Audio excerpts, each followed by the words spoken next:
Hey, everybody, welcome to the next episode of the Strand Tennis Center podcast, filled with tips, advice, tennis, not tennis, just life advice too, whatever you need. Like it on YouTube, share it on the podcast as well. Thank you.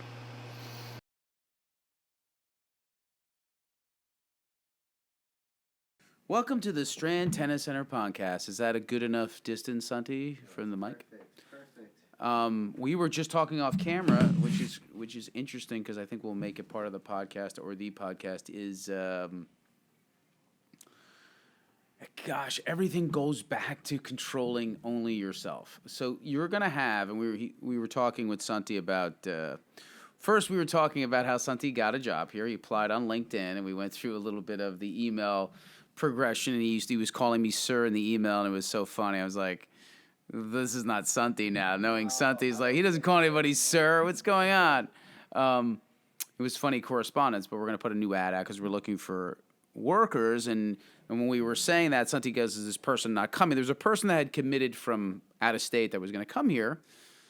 And sometimes, in general, when things get committed from far out, from a few weeks, it's a hit and miss kind of thing. You're like a little dicey, right? We had some person come from way out west, and it's worked out really nice. And you're always afraid that they won't, that they won't walk through the door when you commit to something that far. And I would say hiring. It's a great example of discussing it. We'll talk about business. Then I'm going to talk about little tennis stuff too. But I'd say hiring's a 50-50 split. It's really, if you hire 10 people, 5 of them will probably stick. And then out of those 5, 3 of them will be like superstars are really good. Not even superstars. I would say it's hard to find a superstar. It's just the way it is. I'm going to be pretty kind of candid about finding employees that. And again, I've learned not to have my expectations get in the way of how I want it.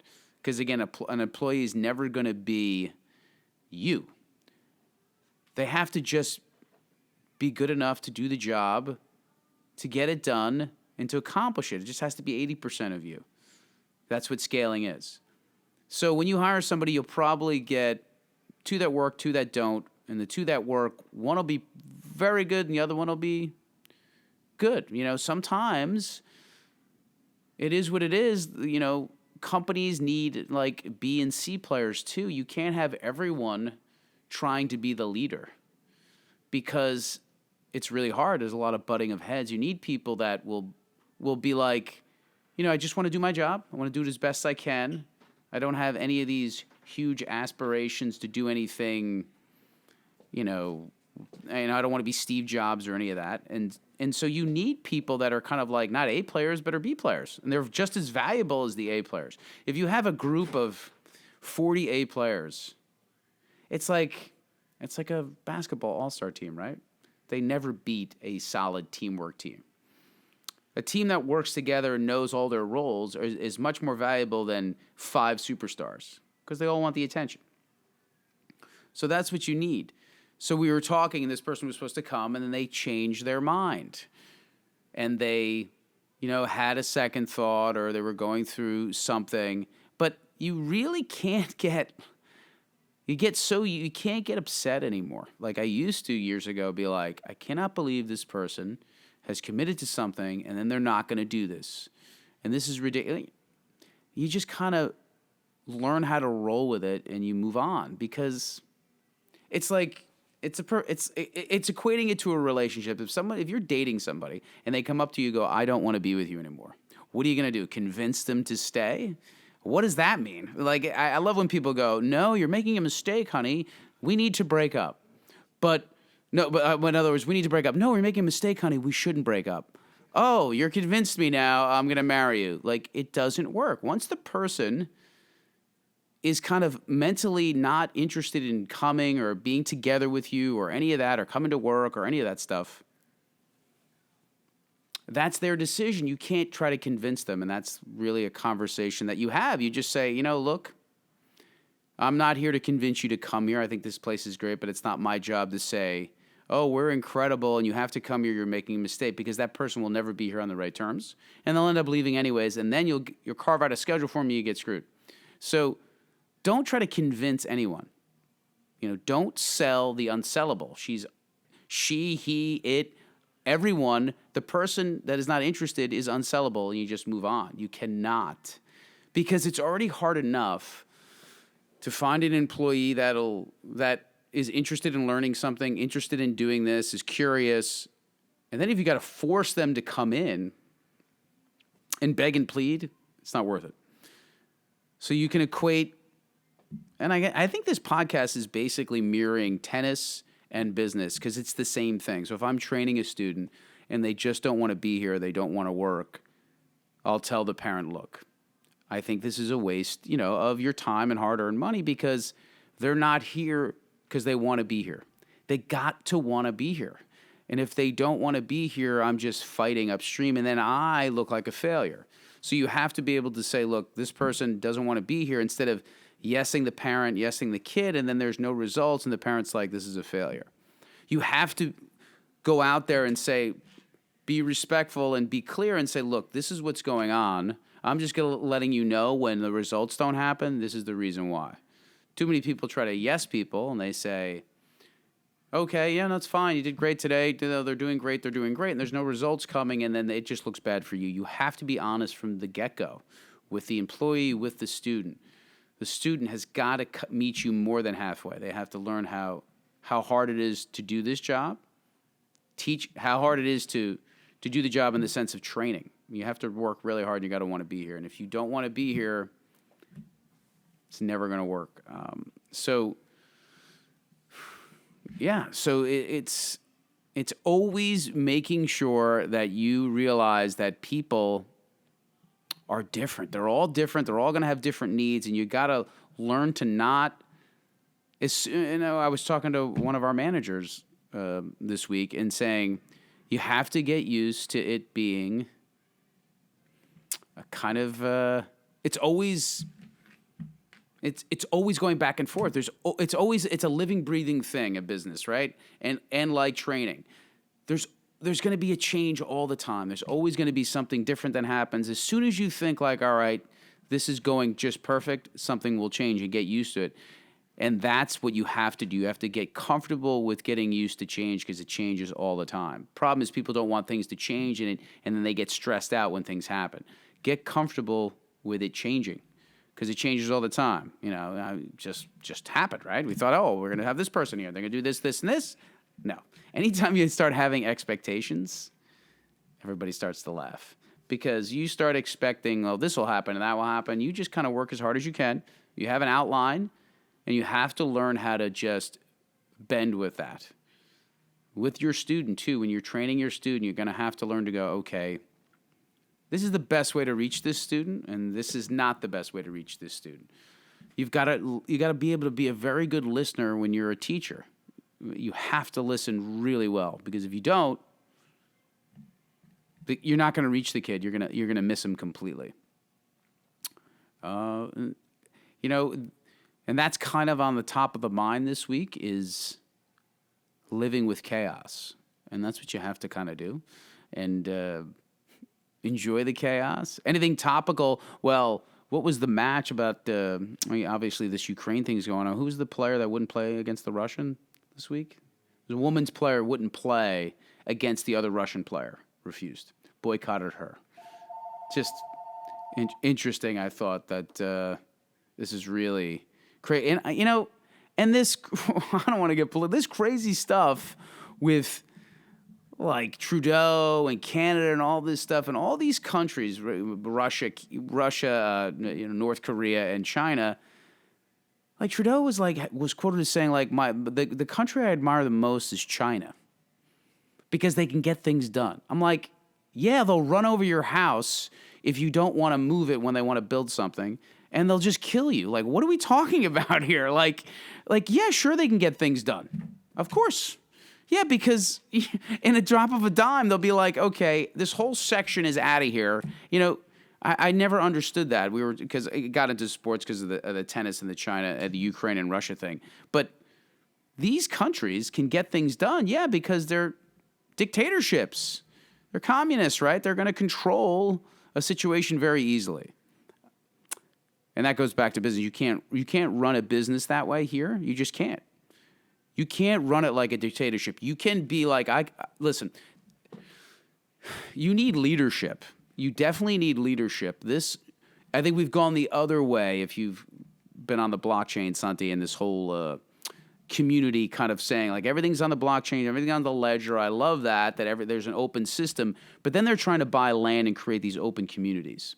So everything's on the blockchain. Every decision is made. So the whole government's on the blockchain. Everyone decides. So if you're in a community of 100,000 people, everyone gets to decide whether they're going to build something else.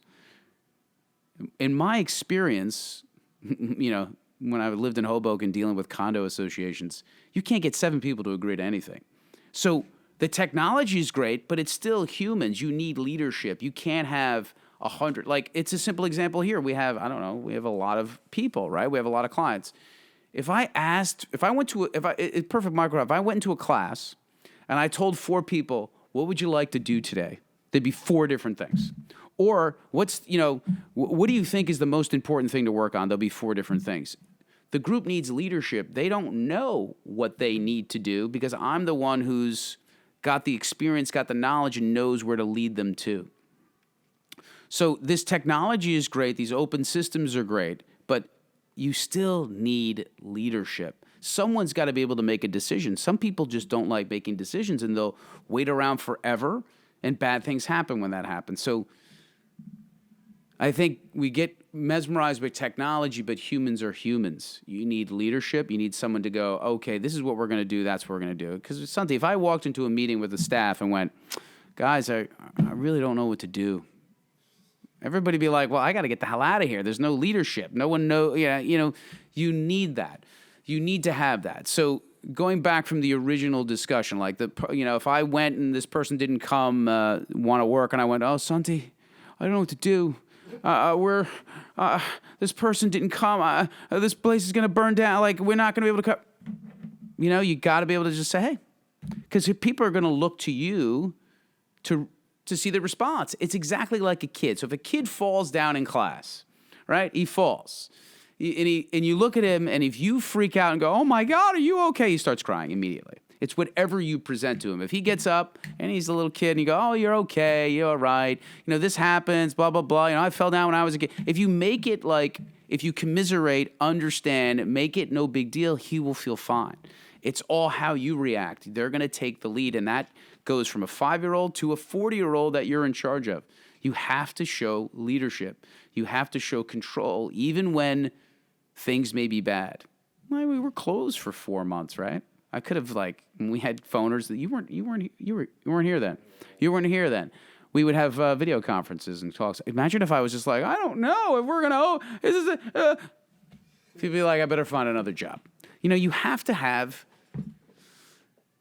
and it's not easy. Like, you have to have a certain way about you. And that's why I'm saying there's tiers for everybody, and everybody needs to know their role. And it always goes back to team again. And that's why a team is better than 5 superstars, because everybody needs a role. You need one leader. You need one person that's kind of a jack of all trades that can do everything. I guess I'm talking about maybe a basketball team. You need one person that's going to be the positive person. One person that's going to be the harder person. Everybody needs to have their role.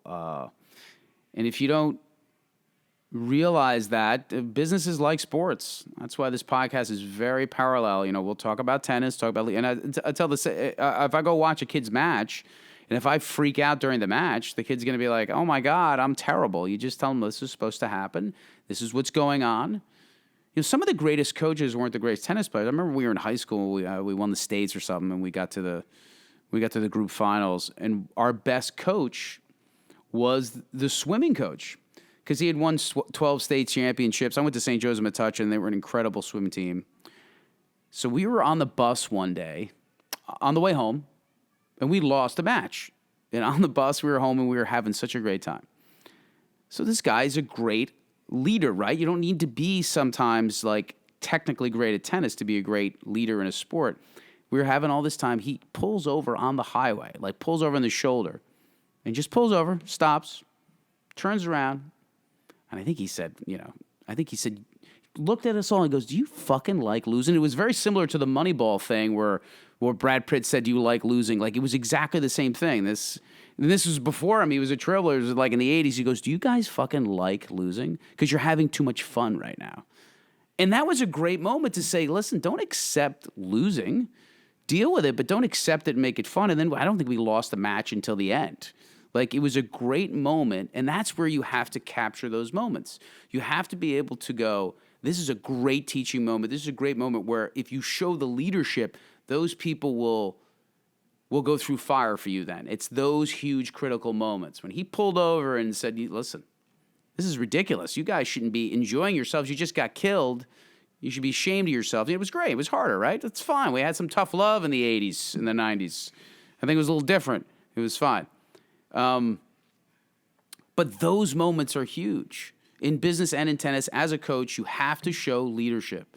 And if you don't, and I think some of those old school things are great. All this, the way it's going, the way society's going, everybody's got like, equal this and equal that, which is great. I'm not even talking about any of the political things. I'm talking about if you allow for everyone to say, okay,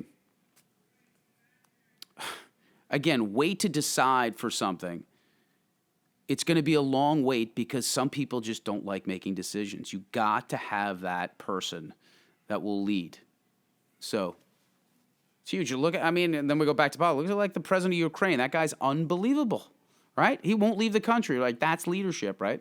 So, but I think I covered a lot of different ones today, Santi. But world's crazy. Business is nuts. You have to deal with a lot of things, and you have to be a leader, though. You need to be a leader to run something. You need to be a leader to be a good coach. Because if you're, again, it's like asking for the student's opinion. You can ask for their opinion and see how they're feeling, but you can't let them run the situation, right? Because they're looking to you to run it and to guide them. Because they're looking for you for the education. They're looking for you because you have the knowledge, right?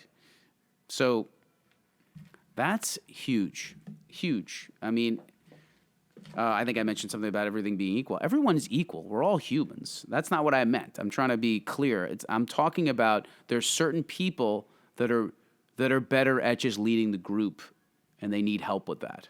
So if you are, again, find that self-awareness. If you're not, then that's fine too, and I think we discussed it. It's great being the fifth person.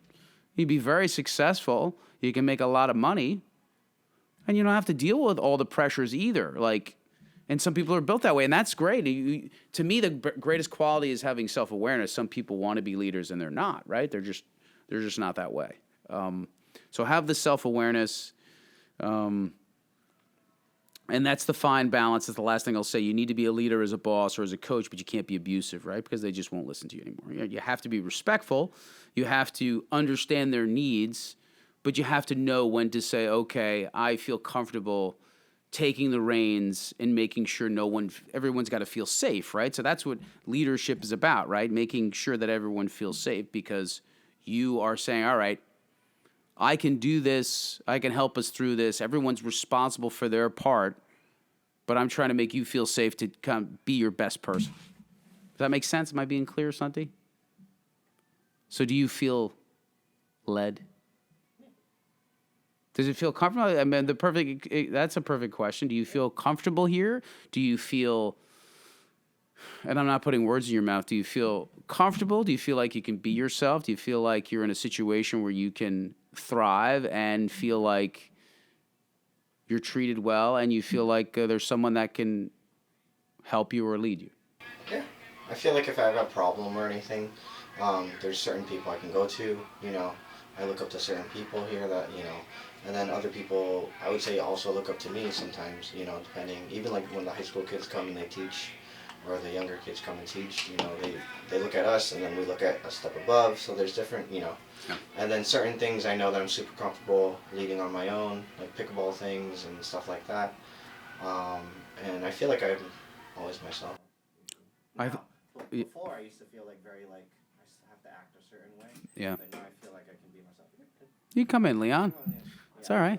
No big deal. Hey, but that's Leon, another leader. We're talking about leadership. So see how that progresses, right? You come to an environment, you feel safe enough to go, all right, I'm a little figuring this out, but you feel safe enough to grow in it, right? Especially when you start, you need to feel that security to say, okay, I can be myself. You don't feel like you're being dictated to or abused, right? Because in workplaces there are. And then you can kind of grow into what you are. And I think for you specifically, you're growing into being naturally a leader because I kind of let people open up themselves. And some people aren't. Some people are just more like, I'll do my shift, I'll do it great, and I'm done, which is fine too. You need that too. I think you're a little bit more of, say, management material because you have the ability to organize, delegate, and just naturally go, all right, I can figure out, like some of the things you're doing, I didn't even train you. You just listened and could figure it out, like just helping someone at the desk or things like that. Those things you think are natural to you, they're not natural to a lot of people. Yeah, they'll be like, they'll hear the phone ring, they won't pick it up. Because they just won't think it's their job, right? Instead of saying, oh, I should pick this up because it's ringing. You know, those are simple, that's a perfect example. You know, and then it's my job to notice that and go, all right, Santi's picking up the phone. He's helping this person. He's doing this. He knows where the registration form is where I haven't even told you yet, right? You're just aware. So that is me noticing, go, okay, this guy's good at this. And you nurture that. It would be like me telling another employee to be like a highlight coach or something different and going, this person's not even this person, right? So, but good. Well, we'll be here every week. Hopefully the podcast helps a little bit. And we're going to be live on TikTok on Sundays when we show our class. It's a lot of fun. So watch it. TikTok Live, 4 o'clock. We'll answer any questions, too. It was good because we answered a lot of questions, too. So please come with your questions. Thanks, guys. Hey, everybody. Hope you like the podcast. Please share it with your friends, anybody that you know, anybody that's into tennis, anybody that's into bettering themselves. Share it.